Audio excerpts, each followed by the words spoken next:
اهلا بيكم في فيديو جديد، وكل ما تشوف فيديو ليا هتقول لي هل من مزيد، وانا عشان بحبك هقول لك اكيد. فيلمنا النهارده بيبتدي بطفل نايم في اوضته وبيدخل عليه وحش مرعب، بيصحى ويصرخ والوحش بيخاف منه ويصرخ هو كمان وبيتكعبل وبيقع على لعب الطفل اللي بتقعد تشكشكه، وهنا بيضرب جرس الانذار وبيطلع ان ده تدريب والوحش دون فشل فيه. والموظفه بتاعت شركه المرعوبين المحدوده بتكلم المدربين الجداد عن الغلطه اللي زميلهم عملها، وبيدخل عليهم المدير ابو عنكبوت وبيحذرهم ان هم يسيبوا الباب مفتوح لان كده ممكن يدخل طفل للشركه في اي لحظه، وبيقول لهم ان مفيش حاجه اخطر من اطفال البني ادمين، انهم بيدمروا كل حاجة ولمسة واحدة منه ممكن تقتلك. وبنفهم ان هما بيخوفوا الاطفال علشان يملوا انابيب صريخ الاطفال علشان ينتجوا منها الطاقة. والمدير بيقول لهم ان هما لازم يبقوا مخوفتية بجد زي شلبي سليفان. بنروح لشلبي اللي بيصحى لما البعبع المساعد بتاعه بيزعجه وبيقوم وبيعمل تمارينه الصباحية. البعبع بيحمسه وبيدربه على الاوضاع بتاعت شغلهم وازاي يخوف وما يخليش الطفل يلمسه. بيكملوا تمرين وبيسيبوا يجري ويشوف اعلان شركتهم في التلفزيون، وبيظهر في الاعلان قد ايه هما شغالين وانتاجهم للطاقة من انابيب صريخ الاطفال كويس، وبيفرحوا لما بيظهروا هما في الاعلان ومامته بتتصل بيه علشان تهنيه. بيخرجوا يروحوا الشغل وشلبي بيرفض يركب العربية علشان اثبت الطاقة اللي عندهم وبيصمم ان هما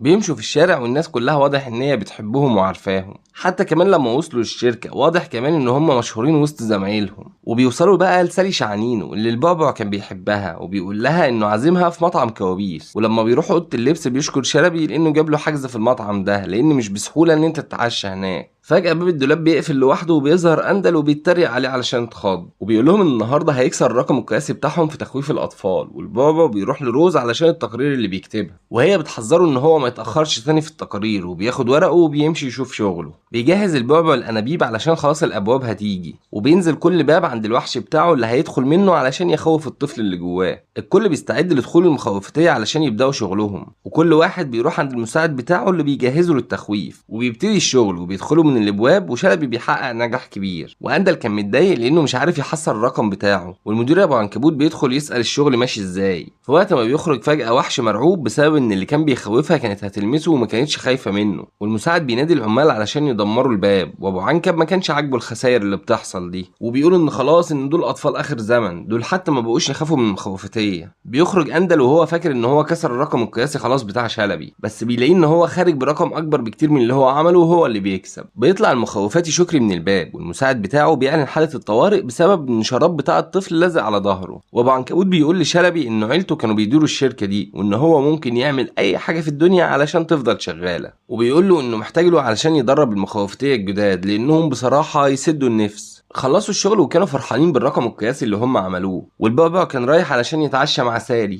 بس للاسف نسي التقارير على المكتب، وشلبي بيقول له ان هو اللي هيوديها. بيدخل شلبي مكان الشغل علشان يجيب التقارير، بس بيلاقي ان لسه في باب موجود ومفيش حد من العمال. بيروح يفتح الباب وبيلاقي اوضه فاضيه، بس بعد ما بيقفل الباب بيتفاجئ ان في طفله ماسكه في ديله. بيخاف منها جدا وهي كانت متعلقه في ديله، وكان كل ما يحاول يرجعها لاوضتها كانت بترجع له تاني. بيتكعبل في شويه من اللعب بتاعتها فبيجري عشان يخلص منهم. في وقت ما بيوصل اندل عند الباب، وشلبي بيخلص من الحاجه دي وبيخبيها في الدولاب، بس البنت بتكون لسه على ظهره. هو بيشوفها ولسه مرعوب منها، وهي كانت بتحاول ان هي تلعب معاه. بيحطها في شنطه وياخدها علشان يرجعها، بس بيلاقي اندل بيخرج من اوضتها فبيفهم بقى هو كان بيعمل ايه. بياخدها ويروح للمطعم للبعبع علشان يقول له على المصيبه اللي حصلت دي، بس هي بتخرج من الشنطه اللي هو كان حاططها فيها وبترعب الناس كلها اللي كانت موجوده في المطعم. وشلبي بالبعبع بياخدوها وبيهربوا، وقوات مكافحه الاطفال بتيجي والتليفون كان بيصور لانها كارثه، والناس بتقول ان هم شافوا الطفله دي. بياخدوا البنت هما الاتنين للبيت بتاعهم علشان يخبوها، وكانوا مرعوبين منها وهي عايزه تلعب وبتدمر في كل حاجه.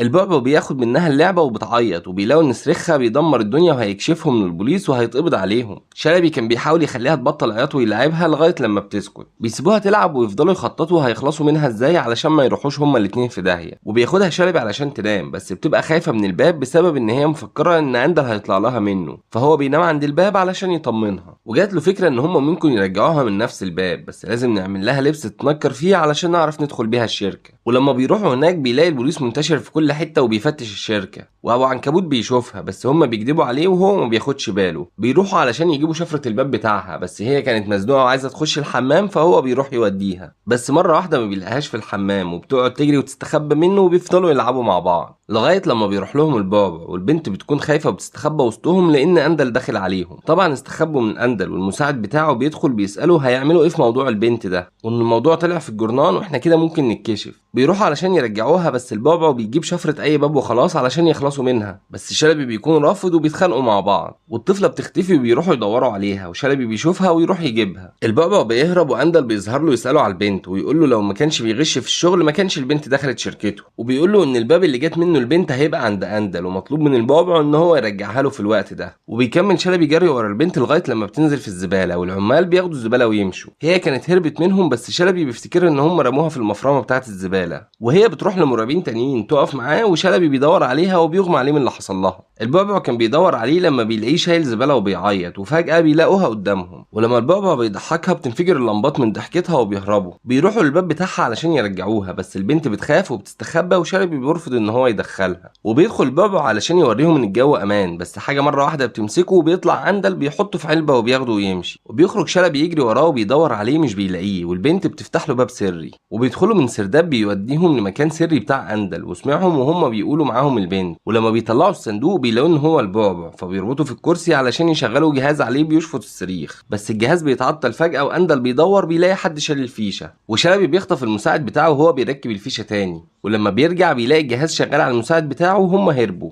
وهم بيهربوا شلبي بتجيله فكره ان هو يروح يقول لابو عنكبوت، ولما بيروح له كان وسط التدريب بتاع المخوفتيه وبيخليه يوريهم ان هم يخوفوا ازاي. البنت بتشوفه وبتترعب منه وبتهرب، وبيروح يلاقيها خايفه منه. البعبع كان حكى لابو عنكبوت على كل حاجه ويقول له انها طفله وما بتخوفش. شلبي بيحاول ان هو يطمنها، بس بيلاقي نفسه كان مرعب جدا وبيكره نفسه. بياخد ابو عنكبوت الطفله ويقول لهم ان هو هيحل المشكله ويرجعها تاني، وبيجيب باب وبيقولوا له ان ده مش بتاعها، فبيقول لهم انا عارف بس ده باب كنتوا، وبيرميهم هم. والبعبع بيقولوا ان هم اتنفوا في عالم البشر وبيتخانقوا، فبيجي لهم وحش كبير يرحب بيهم في الهيمالايا وبيقول لهم ان اسمه المنفي وبيعزم عليهم بايس كريم. وشلبي كان قاعد ندمان وبيعيط على اللي حصل. البعبع كان متضايق من شلبي وشايف ان هو السبب في كل اللي حصل، والوحش في كلامه بيجيب سيره قريه، فشلبي بيساله هي فيها اطفال من البشر، فبيقول له اه، وبيعرف ان قدامه 3 ايام علشان يوصل لها مشي وهو عايز يروح اسرع من كده. البعبع ما كانش مصدق اللي هو بيقوله، وان بعد كل ده لسه برضه عايز تروح تنقذها. احنا ارقامنا القياسيه كانت هتدخلنا التاريخ وانت بغبائك ضيعت كل حاجه. فبيقول له انه ما بقاش يهمه الكلام ده، واهم حاجه دلوقتي ان هو ينقذ الطفله دي، وبيخترع حاجه علشان يتزحلق بيها على التلج ويوصل بسرعه. بس البعبع بيرفض ان هو يروح معاه، وبيتزحلق شلبي على الجبل بسرعه جدا لغايه ما بيوصل للقريه، وبينجح ان هو فعلا يخرج من باب ويوصل للشركه تاني. وشلبي فضل يجري علشان يلحق البنت اللي حطوها على الجهاز اللي بيشفط الصريخ. ابو عنكبوت كان متضايق من اندل وبيقول له ان هو السبب ان انا ضيعت شلبي احسن مخوفاتي عندي، بس اندل بيقول له خلاص احنا مش هنحتاج له تاني. بيدخل شلبي النفق وهما بيشغلوا الجهاز وبيهجم على الجهاز بيدمره وبينقذ البنت، بياخدها ويهرب وبيطاردوه واندل بيضربه وهو مختفي. البنت جريت تستخبى لما البعبع جه وكان قاعد يرغي واندل بيضرب في شلبي وهو مختفي. الطفله كانت بتحاول تفهمه بس هو غبي، وشلبي خلاص كان قرب يموت، بس لما بيحدفوا حته تلج اندل بيظهر وشلبي بيقدر يضربه، وبياخدوا البنت ويجري، وشعنونه بتلحقهم بتحاول تفهم ايه اللي بيحصل. البعبع بيحاول يشرح لها بس ما بتبقاش مصدقه لغايه لما بتشوف البنت بعينيها، فبتقرر ان هي تساعدهم وبتعلن للمراقبين ان اندل حتى من الارقام القياسيه علشان يعطلوه. اندل اتاخر بس كان هيلحقهم، فهم بيوقفوا الباب وبيطلعوا علشان ينجزوا ويرجعوها، والباب بياخدهم للمخزن اللي فيه الابواب كلها، وبيفضلوا يروحوا في اتجاهات مختلفه مع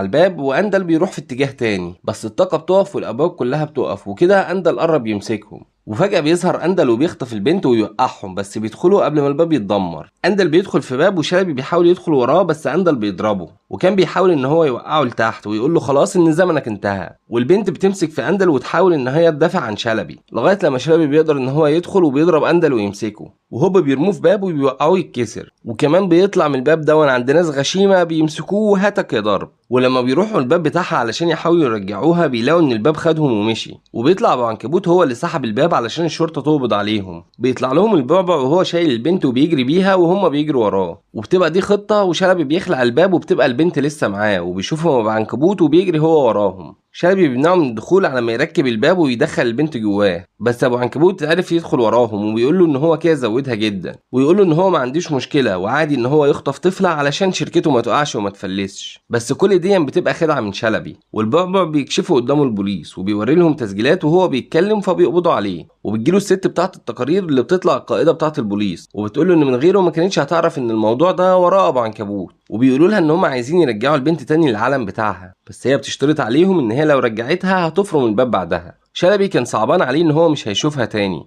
وشلبي هو اللي بيدخلها اوضتها وبيفضلوا يلعبوا سوا، وبيقول لها ما تخافيش محدش هيدخل يخوفك تاني، وبيخرج وبيفرموا الباب. وروز بتقول لهم ان هم ينسوا كل اللي حصل ده ومحدش حتى يتكلم عنه تاني. وطبعا الشرطه بتقفل الشركه بعد الفضيحه اللي حصلت دي، بس بتجيلهم فكره احسن للطاقه بسبب البنوته، وبقوا بيستخدموا طاقة الضحك بتاعة الأطفال بدل طاقة الصراخ بتاعتهم. وشلبي بيقعد يجمع في الباب بعد ما اتفرم قطعة قطعة لحد ما بيوصل له آخر قطعة وبيدخلها والباب بيشتغل.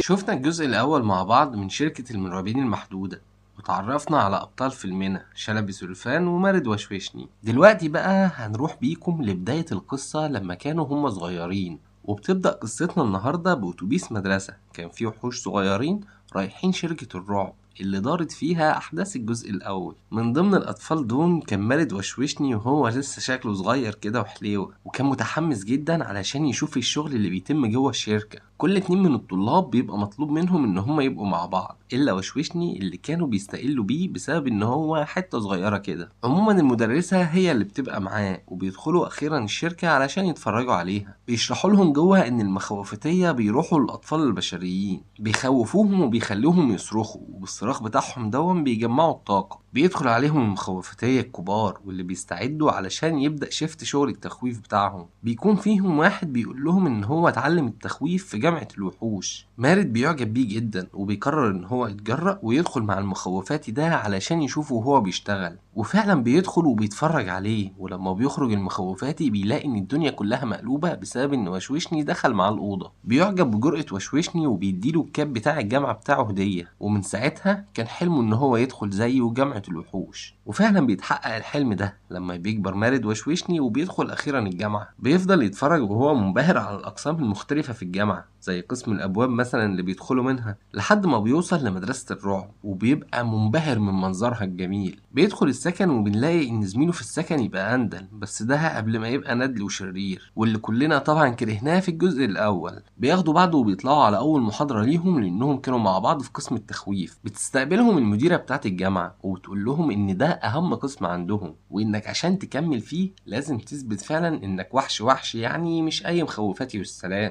وان قريب هيبقى فيه امتحان واللي مش هينجح فيه هيطلع بره القسم ده خالص ويشوف له بقى قسم تاني يلمه. بيظهر بعدها شلبي سوليفان سليل عائلة سوليفان المخوفتية اللي كانوا مشهورين جدا ساعتها، وبيبقى الكل متوقع ان هو هيبقى مخوفاتي عظيم زي بقية عيلته. بالليل بعدها اندل بيقول لوشوشني ان هو يخرج ويروح معاه الحفلة بتاعة الطلاب الجداد، بس هو بيرفض علشان يقعد يذاكر. وما تسألنيش هو هيذاكر ايه في اول يوم جامعة، بس واضح كده ان هو كان طالب دحيح.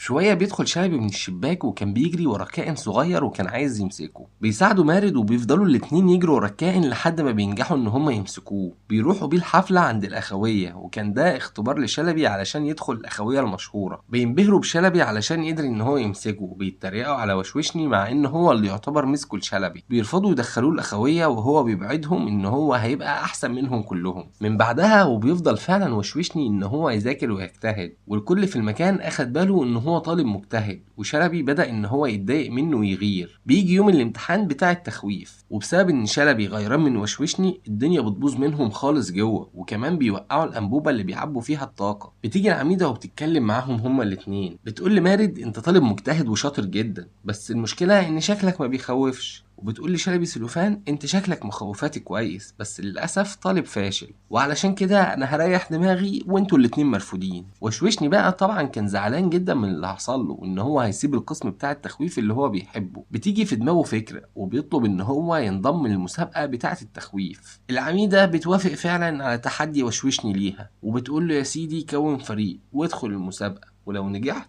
هترجع تاني لقسم التخويف اللي انا طردتك منه، اما بقى لو سقطت هتطرد انت والفريق اللي معاك من الجامعه كلها، مش من القسم بس بتاع التخويف. والبس يا نجم. ساعتها ما كانش قدام شلبي هو كمان حل غير ان هو ينضم للفريق بتاعه علشان يكملوا بعض مع بقيه الفريق التعبانين مولة خالص دول. بيقعدوا مع بعض علشان يتفقوا هيعملوا ايه في المسابقه اللي مشترك فيها فرق وبيتفقوا على اسم الفريق أوزماكاب. بتبتدي المسابقة وأول تحدي هو إن الفريق يعدي من نفق مظلم وطبعا مليان جوه حاجات قاعدة بتلسوعهم. بينجح فعلا شلبي ووشوشني إن هم يخرجوا، بس كان لازم الفريق بالكامل يخرج. كده المفروض إن هم خرجوا من المسابقة ومن أول تحدي كمان، بس لحظهم الكويس بيكتشفوا إن كان في فريق بيغش، فبيطردوه بره المسابقة خالص وبيدخلوا بداله الفريق بتاع وشوشني. بعدها شلبي بيتكلم معاه وبيقول له هو إيه شوية العاهات اللي معانا في الفريق دول لو داخلين دورة رمضانية هنخسر من واحنا بنسخن. بيقول له ان هو عايز يشوف ناس تانيين اقوى واحسن من اللي معاهم، بس وشوشني بيقول له احنا لازم ننهي المسابقة بنفس الفريق اللي احنا بدأنا بيه. بيبدأ التحدي التاني واللي كان في المكتبة بتاعة الجامعة، وكان لازم يعملوه بكل هدوء علشان يكسبوا. بعد شوية شقلبة في المكتبة بينجح الفريق فعلا ان هو يكسب التحدي، وفريق أوزماكاب كان لسه مكمل في المسابقة. بيعزمهم شوية بنات بعدها على حفلة وهم ما كانوش مصدقين. بيروحوا الحفلة وبيكونوا الطلاب كلهم مبسوطين بيهم وبنجاحهم، بس طلاب الأخوية بقى بيعملوا فيهم مقالب وبيصوروهم صور محرجة جدا، وتاني يوم بيعلقوا الصور دي في كل مكان في الجامعة. بيقرر ساعتها شلبي ان هو ينسحب من الفريق ده، بس بعدها بيروح لوشوشني وبيقنعه ان هو لازم يكمل معاهم. بياخدوا هو والفريق على شركة المراقبين علشان يتفرجوا على المكان. بيقعدوا يتفرجوا على المخوفتية الكبار وازاي هم بيشتغلوا علشان يتعلموا منهم. الامن بتاع الشركة بيشوفهم وبيجري وراهم، بس بيقدروا ان هم يهربوا منهم. بعدها بيفضل الفريق ان هو يتدرب مع بعضه وبينجحوا ان هم يعدوا الاختبارات اللي بعد كده كمان. خلاص كانوا بيقربوا من النهائي. الاختبار النهائي بقى اللي هم وصلوا له كان اختبار تخويف فعلا، وشلبي بيفضل ان هو ينصح وشوشني علشان يعرف ازاي يعدي منه. بيقول له سيبك بقى من الكلام اللي في الكتب ده، وبيفضل يعلمه ازاي يخوف الاطفال. بيجي يوم المسابقة النهائية ما بين فريقهم والفريق التاني بتاع الأخوية. الفريق اللي هينجح هو اللي هيقدر ان هو يجمع طاقة اكتر من خلال التخويف. بيفضل واحد من كل فريق يدخل مع التاني وبيجمعوا الطاقة اللي كل فريق مسجلها، لحد ما بيجي في الاخر دور وشوشني وكان معاه قائد الفريق التاني. ولحد دلوقتي النتيجة كانت تعادل ما بين الفريقين الاتنين، وساعتها كان الكل متوقع ان القائد هيجيب طاقة اكتر من وشوشني ويكسبوا هما المسابقة. بس في مفاجأة كبيرة بيجيب وشوشني مستويات قياسية في التخويف، وعلامات الطاقة كانت على الاخر، وبسببه بيفوز الفريق بتاعه في المسابقة وبياخدوا الكاس. وكده خلاص كانت كل مشاكلهم في الجامعة هتتحل. بس بعدها شلبي بيعترف لوشوشني ان هو غير في الجهاز اللي بيقيس الخوف ولعب فيه علشان يعرفوا ان هم يكسبوا. وشوشني ساعتها بيغضب منه علشان موثقش في قدراته وخلاهم ان هم يفوزوا بالغش. باقي الفريق هم كمان بيزعلوا، بيسيبوا شلبي والكاس وبيمشوا. ساعتها بيقرر شلبي ان هو يصلح غلطته وبيروح للمديرة بتاعة الجامعة وبيعترف لها بكل اللي هو عمله. وشوشني كان عايز يثبت لنفسه وللناس ان هو ينفع مخوفاتي بجد، وان هو ما كانش لازم يغش علشان يقدر يفوز. بيدخل القسم بتاع الابواب وبيقفل على نفسه، وبيقرر ان هو يدخل من باب لاي طفل علشان يقدر ان هو يخوفه. بيدخل فعلا على اطفال وبيحاول ان هو يخوفهم، بس ساعتها ما بيخافوش منه. وبيعرف كمان ان هو شكله بالنسبة لهم كان مضحك جدا، وده طبعا كان خطر عليه لانهم كانوا متخيلين ان لو في طفل بشري لمس اي حد فيهم هيتأذوا منه جدا. بيهرب منهم وشوشني وبيقعد في حتة لوحده في الوقت اللي بيوصل فيه شلبي وبيدخل له من الباب. بيروح له وهو قاعد لوحده وبيفكر في كل اللي حصل. وشوشني بيقول له انت مش ممكن تفهمني لان انت شكلك يخوف فعلا، وعيلتك كلها مخوفتية كبار ومعروفين،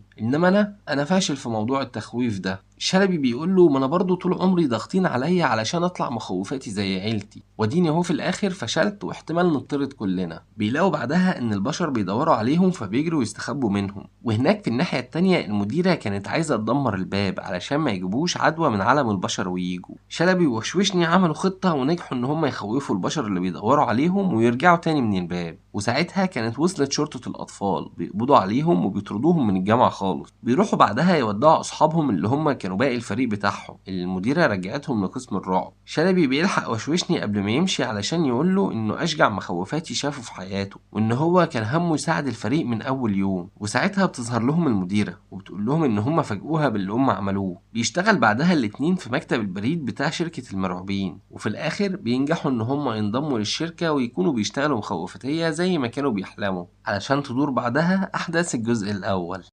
لما وصلت لنهاية فيلمنا يبقى حبيتنا ولازم تشترك عندنا، وعيلة في كلمة ونص هتزيد بيك واحد. وما تنساش تفعل الجرس علشان يظهر لك الفيديوهات بتاعتنا أول بأول.